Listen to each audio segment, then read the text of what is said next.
Hello, welcome back to Quick Reload. Natalie is traveling along the cliffs of San Fernando Valley, 16 miles north of Los Angeles, when her automobile is unexpectedly dragged by a rock slide, making it to collapse and hang at the edge of a cliff. Chief Raymond Ray Gaines of the Los Angeles Fire Department and his colleagues arrive moments later to rescue the girl trapped in the car. Ray saves the girl just before the automobile is about to slide off the edge. Dr. Kim Park of Caltech shows his colleague and scientist Lawrence Hayes data from minor earthquakes in Falco, Nevada. The small waves have a magnitude of 2.0 to 2.6. Hayes is mystified as to why tiny quakes can occur in Nevada despite the absence of faults.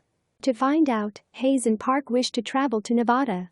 Ray receives divorce papers while speaking with his daughter, Blake, about a coming vacation to San Francisco. He and his former wife Emma just separated, and she is currently with her new partner Daniel Riddick. Meanwhile, Park and Hayes are investigating with a magnetic wave pulse at the Hoover Dam. His device detects a spike wave, which is followed by a stronger earthquake. It has a magnitude of 7.0, which is the strongest ever recorded there.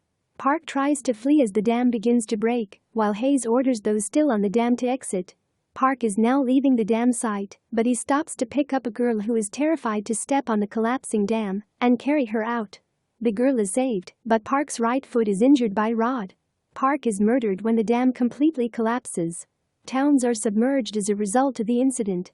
The quake was the most powerful and devastating in Nevada's documented history. Ray returns to his family's home in California to begin planning their vacation. Ray, on the other hand, is ordered to Nevada to assist disaster victims. For a meeting, Daniel and Blake travel to San Francisco. While Daniel is at a meeting, Blake meets an Englishman named Ben Taylor and his brother, Ollie, who is also in a meeting. Serena, a reporter from Caltech, arrives and wants to question Hayes about the events in Nevada. They had no idea there was a fault line there, according to Hayes. They should be able to estimate an earthquake, he claims. Hayes is called by one of his colleagues, who presents him with facts on the situation. Wave rates have been detected everywhere along the San Andreas Fault. The wave rate is much higher in this state than in Nevada. Hayes then explains to them why the earthquake occurred in Nevada despite the absence of a fault line. His theory is that a fault line should be drawn near Nevada that connects to the fault boundary's end. As per the Hayes, the entire San Andreas might be activated. Emma is eating lunch with Daniel's sister, Susan, in a high-rise restaurant in Los Angeles. Emma receives a call from Ray, who is on the helicopter en route for inspection, after some discussion with Susan. Ray regrets what he did the other day and says sorry to Emma. The big earthquake interrupts their phone chat. Ray realizes that the road is breaking, and Emma warns him that there is an earthquake. Ray instructs Emma to get to the roof for rescue. According to the Caltech, the first major earthquake peaked at 8.5 and later 9.1. Not only in Los Angeles, but the whole of California, and the quake is heading to San Francisco, where Blake and Daniel are. People within the building panic and are hurt as a result of the continued massive earthquake. Susan is told to walk to the roof by Emma, but she instead heads to the escape and is buried by a crumbling floor. Emma makes it to the top, despite the fact that the floor and adjacent structures are collapsing all around her. Emma pulls herself together and exits from the disaster. Finally, Ray saves Emma, and the two of them struggle to make it out before the surrounding structures fall. The city has been entirely destroyed when the earthquake strikes. Blake and Daniel are leaving the building car park. They are able to escape, but the ceiling collapses, burying them. Part of the automobile is crushed by the debris, burying Blake's leg beneath the driver's seat. Daniel seeks aid.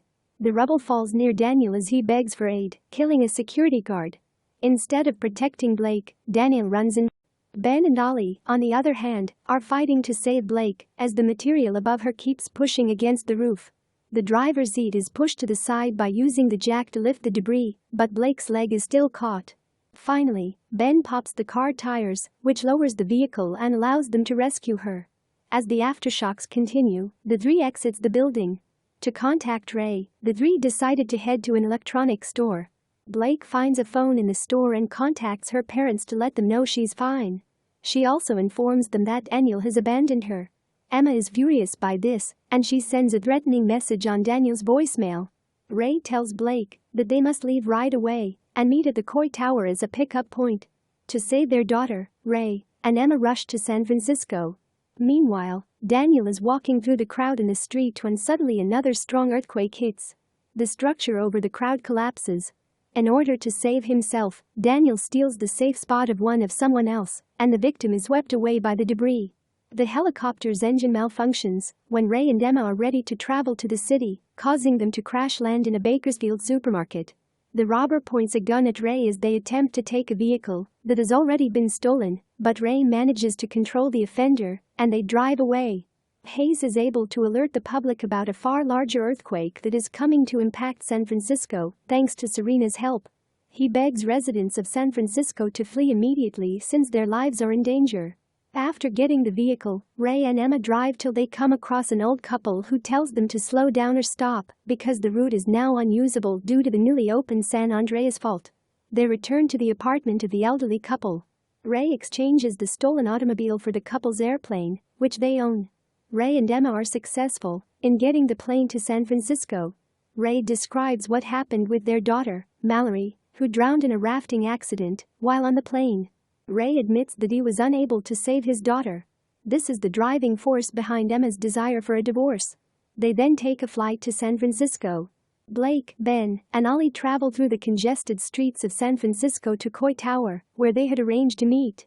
However, it is already burned to the ground, so they shift their strategy and head to Nob Hill, the highest point in the area, to alert Blake's family. Ray and Emma arrive in San Francisco, but they are unable to land due to the airport's numerous cracks and scattered planes. When the plane runs out of fuel, Ray and Emma have no choice but to skydive into the stadium, leaving the plane to crash into the Pacific Ocean. In the meantime, when the powerful earthquake strikes, Blake, Ben, and Ollie are going down the quiet street. The magnitude of the earthquake is 9.6, making it the largest ever recorded. Blake and Ollie immediately cross the street, but Ben crosses the street on the opposite side. Ben's leg is injured by glass shards falling from the structure. The ground ruptures, suspension bridges shatter, and other structures that are still standing are devastated. At the same moment, Ray manages to get other people to flee to the opposite side of the stadium as the structure collapses. Blake cautiously removes the glass shard from Ben's leg after the earthquake, and they then move to the highest ground. Ray and Emma take a boat to the city and discover that Coy Tower is on fire. Ray is aware that Blake has moved on to another location. They note that the water is rapidly rising, indicating that a tsunami is approaching the city. It's too late for the group to go to the highest ground when the flood warning comes over the radio. As a result, the trio rushes to Daniel's construction house. In the yacht, Ray and Emma manage to drive into the massive storm. They reach the top just as the wave peaks, but they are nearly hit by a cargo ship being dragged along by the rising tide. 3 is still inside the building. Ray and Emma are searching for Blake by driving the boat through the shattered town. Blake and Ollie notice her parents in the boat, but do not notice Blake. Ollie then draws Blake's parents' attention with the laser pointer he got from the electronics store. The parents notice them now, but the structure begins to fall into the earth before they can save them. As they ascend to the next floor, Blake is separated from the two brothers. As the water continues to rise, Blake is trapped within. Ray makes it to his daughter, but the exits are now blocked. Ray struggles to get Blake's body out after she appears to have drowned. Emma bursts through the window in the boat as the building is about to collapse, and they hurriedly escape as the building finally falls. Ray persists outside, eventually resurrecting Blake and rejoining her with her family. The 2 boys are saved as well. The 5 eventually make it to safety in Marin County. The family, as well as Ben and Ollie, watch the sunset over the wrecked and drastically altered environment of the San Francisco Bay Area and discuss the future. They also notice an American flag waving over the Golden Gate Bridge, which has since been damaged.